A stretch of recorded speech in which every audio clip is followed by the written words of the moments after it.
Баршаңызға сәлем. Мың бір кеңес арнасында лавр жапырағының адам денсаулығына пайдасы туралы ақпаратпен бөлісетін боламын. Каналыма тіркеліп, қоңыраушаны басып, пікір қалдыруды ұмытпаңыз. Лавр жапырағы бәріміздің де ас үйімізде бар.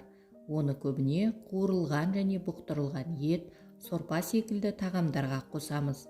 Алайда бұл жапырақтың халық медицинасында көп қолданатынын біріміз білсек, енді біріміз білмеуіміз мүмкін.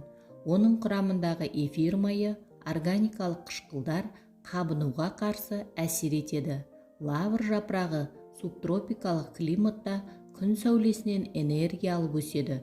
Сол себепті оның адам ағзасына пайдасы өте зор. Лавр жапырағының көмегімен қаныңыздағы қант мөлшерін төмендете аласыз. Ол үшін термосқа 10 жапырақ салып, 3 стакан қайнаған су құйыңыз. Тұнба 3 сағаттан кейін дайын болады. Бұл емдік сусынды күніне 3 рет тамақ жерден жарты сағат бұрын ішіңіз. Емделу курсы 2 апта аралығы. 5-6 жапырақты ұсақтап турап, 1 стакан салқын су құйып, 1 түнге қалдырыңыз. Таңертең лавр суын 15 минуттай қайнатып, қақпақтың астында тағы 30 минут сақтаңыз. Қайнатпаны күніне 3 реттен ішіңіз. Емделу курсы 1-7. Одан кейін міндетті түрде 2 апта үзіліс жасау керек. Сусын дәмді болу үшін бал, жаңғақ, даршын, кардамон қосып ішуіңізге болады. Бұл сусын арықтау үшін өте пайдалы. Егер аузыңыздан жағымсыз иістер шықса, сіздің қызыл иегіңіз ісінсе, стоматит, гингивит секілді ауруларға ұшыраған болуыңыз мүмкін. Олардың алдын алу үшін тамақ арасындағы үзілісте лавр жапырағын шайнаңыз. Нәтижесіне көзіңізді жеткізесіз. Егер ұйқысыздыққа ұшырасаңыз, лавр жапырағының иісі дәрілік шүйгін шөптен кем тыныштандырмайды.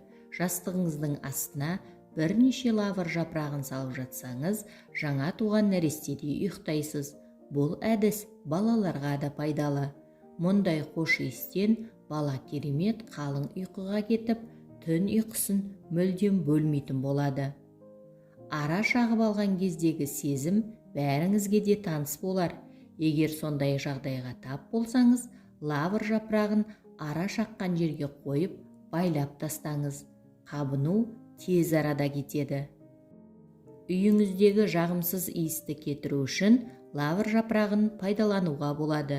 Өйткені оның құрамында эфир майы бар.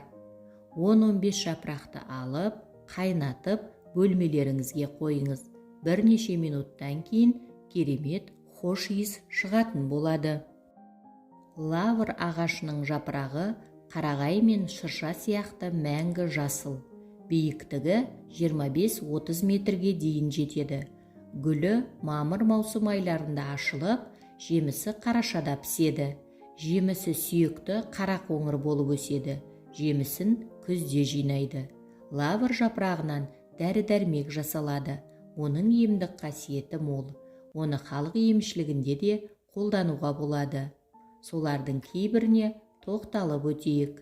Бірінші, суық тиіп қатты жөтел қысқанда лавр жапырағының 2 данасын алып, 1 стакан суға салып, үстінен 1 ас қасық ас содасын салып, 15 минут қайнатады.